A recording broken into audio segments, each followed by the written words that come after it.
대박 작품을 누구나 내고 싶어 하지만 그러기는 쉽지 않습니다. 작품이 단지 좋다고 해서 대박이 나진 않는데요. 마케터도 예상 못했던 대박! 이 책이 이렇게 팔릴 줄이야 5!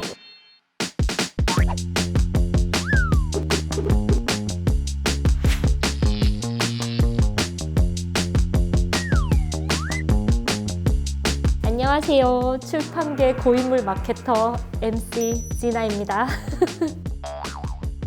독자들에게 따뜻한 감동을, 마케터와 편집자에게는 훈훈한 인센티브를 쥐어주는 대박 작품. 이 책이 이렇게 팔릴 줄이야 5! 지금부터 만나보시겠습니다. 만화에 강철의 연금술사가 있다면 문학에는 그냥 연금술사가 있다. 150만 부를 자랑하는 그 책, 바로 파울로 코엘료 작가의 연금술사가 5위에 꼽혔습니다. 2000년대 초반 국내 코엘료 열풍을 일으킨 작품이죠. 문학동네 기둥을 평범한 양치기 청년 산티아고가 꿈과 자아를 찾고자 여행하는 이야기를 담은 이 책은 1993년 한 출판사에 의해 출간된 적이 있었는데요. 이미 세계적인 베스트셀러였지만 유독 한국에선 반응이 없었습니다. 그러거나 말거나 출판 계약이 만료되자 한국에서 새롭게 함께할 출판사를 찾았는데요. 당시 연금술사보다 베로니카 죽기로 결심하다에 관심이 컸던 문학동네는 작가에게 신간 계약을 요청을 하지만 당시 작가는 연금술사와 베로니카를 함께 계약해달라고 요청합니다. 이전에 출시됐던 연금술사의 부진한 판매 실적 때문에 고민이 많았던 문학동네는 결국 신뢰할 만한 파트너가 되고 싶어 연금술사와 베로니카를 함께 계약합니다. 연금술사 150만 부 이상, 베로니카 죽기로 결심하다 30만 부, 브리다 25만 부, 순례자 10만 부, 총 누적 판매 부수 215만 부를 기록. 연금술사의 리커버 스페셜 에디션도 완판되며 거장은 죽지 않는다는 것을 증명했습니다.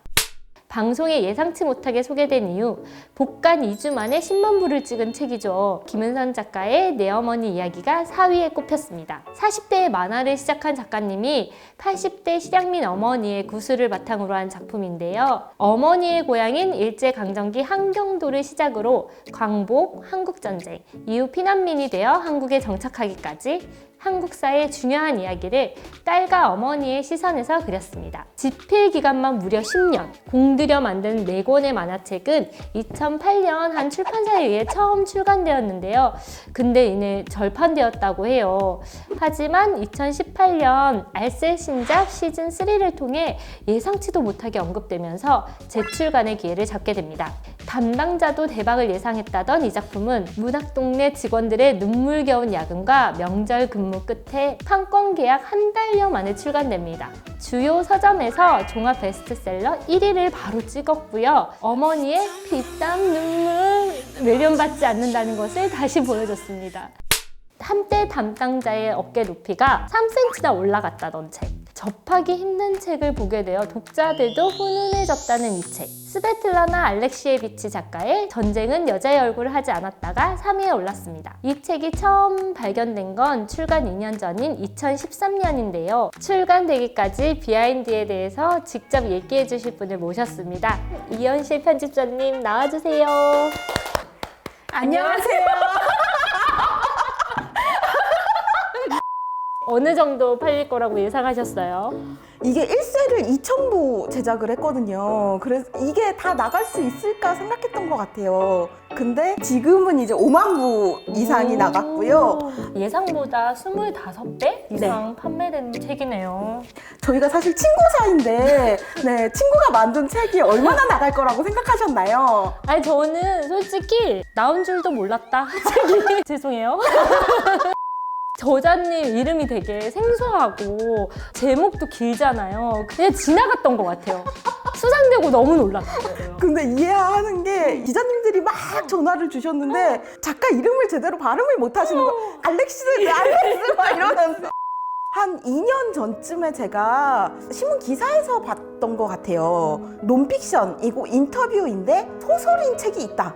아니 논픽션인데 픽션이라니 이게 무슨 말이지? 라는 생각이 들어서 이 작가에 대해서 좀 찾아봤던 것 같아요. 우리나라에 책이 한 권 번역되어 있는 게 있었어요. 체르노빌의 목소리라는 타사에서 나온 책이었는데요. 보고서 굉장히 제가 충격을 받았어요. 사람의 말과 인터뷰가 이렇게 조화롭게 엮여서 엄청난 감동을 주는 하나의 서사가 되고 스토리가 되고 소설을 넘어서는 또 문학이 될 수가 있구나라는 생각을 했던 것 같아요. 한국 독자들한테 가깝게 느껴지는 이 작가의 책이 뭐가 있을까를 찾아봤는데 전쟁과 여성이 만난 책이 있는 거예요. 그래서 되게 신뢰하는 역자 선생님께 이거를 검토를 맡겼었어요. 다음 날에 갑자기 전화가 왔던 거예요. 너무 엄청난 작품이다. 왜 이런 작품이 아직까지 한국에 번역이 안 되어 있는지 너무 놀랍고 하여튼 꼭 출판되었으면 좋겠고 최선을 다해서 검토서를 쓰겠다라고 말씀을 해주시더라고요. 이범한 책이 되겠다라고는 생각을 했던 것 같아요. 예견? 문학동네에서 노벨문학상 후보를 되게 비싸게 사온 거 아니냐 막 이런 얘기가 많았었던 것 같아요. 당연히 아니고요. 그렇게 만들 수 있는 책도 아니고요. 좋은 책이 스스로 자기 가치를 증명하는구나 라는 걸 저한테 알려줬던 책 같아요. 무엇보다 더 좋은 건 지금까지도 읽어주시는 책이라는 거예요. 페미니즘의 면에서도 그렇고 전쟁의 역사에 대해서도 그렇고 뛰어난 문학 작품으로서 많은 분들이 읽어주시는 것에 대해서 너무 감사드리고요. 앞으로도 많이 읽어주시길 바라겠습니다. 너무 좋은 말씀 많이 해주셔가지고. 안녕히 계세요. 교보문고 피셜 10년간 가장 많이 팔린 작가. 출판사들이 계약하려고 미친 듯이 경쟁했던 작가. 바로 무라카미 하루키 작가의 1Q84가 2위에 올랐습니다. 세계적인 인기 작가답게 최고의 판매량을 기록하며 당시 마케터들에게 과도한 업무량을 주었던 책이죠. 1Q84는 이미 대박이 예상됐던 작품이라 타 출판사에서 선인세를 까지 불렀다는 얘기가 전설처럼 전해지고 있는데요. 그렇다면 마케터가 예상하지 못했던 이유는 무엇이었을까요? 바로 1Q84 3권 때문입니다. 2권으로 마무리될 줄 알았던 책이 3권으로 이어지면서 문학동네는 한 권을 더 계약하게 됩니다. 1, 2권이 발매된 2009년에만 판매 부수 65만 부 이상, 2020년 11월 기준 200만 부 이상.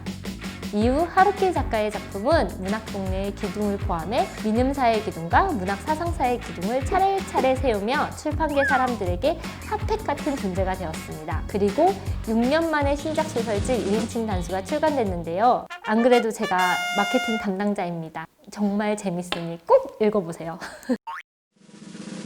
대망의 1위는 코맹 메카시 작가의 퓰리처상 수상작 로드입니다. 미국에서만 350만 부 이상 판매되고 비고 모테슨 주연의 영화로도 만들어진 작품이죠. 로드는 대재앙 이후의 지구를 배경으로 길을 떠나는 아버지와 아들의 이야기를 그린 묵시록적 비전으로 가득한 소설입니다. 유명 작가의 퓰리처상 수상에 아마존 1위 한 책이 왜 의외의 대박일까요? 네, 원래는 코맹 메카시의 로드가 문학동네가 아닌 다른 출판사에서 나올 뻔했었는데요.